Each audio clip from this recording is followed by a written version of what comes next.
Look, there's been a clear trend towards passive. There's a prevalence and a lot more passive investment strategies available, and the trend has been driven by price. There's a very clear focus on price at the moment, and as I said earlier, we've been in this trend, this one-way market cycle, and so the best place to be for the last 8 years has been in a passively weighted market cap index.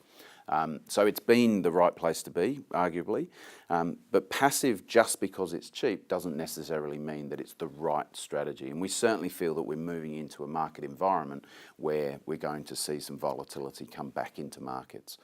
Now, if you think about market cap weighting, if you think about or you believe in the Vanguard type philosophy, what Jack Bogle has ultimately created with Vanguard and market cap weighted indices, they are basically allocating capital to the bigger companies, right? And so you allocate capital to yesterday's winners, effectively. And so that's fine in a trending market, in a momentum-based market, but as market cycles turn, then that's where active management will really come to the fore.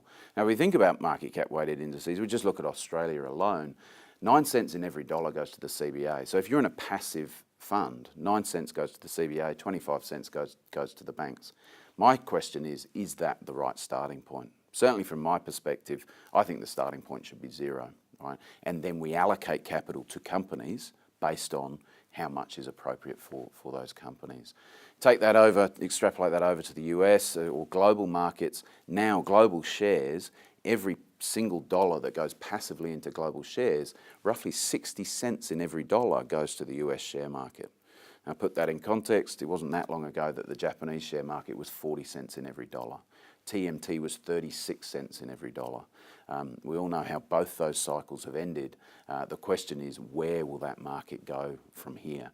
And that's the role of active management. Our view, or what we try to exploit, is where will that market go and be positioned ahead of that rather than trending behind it or following that market cap weighted type basis.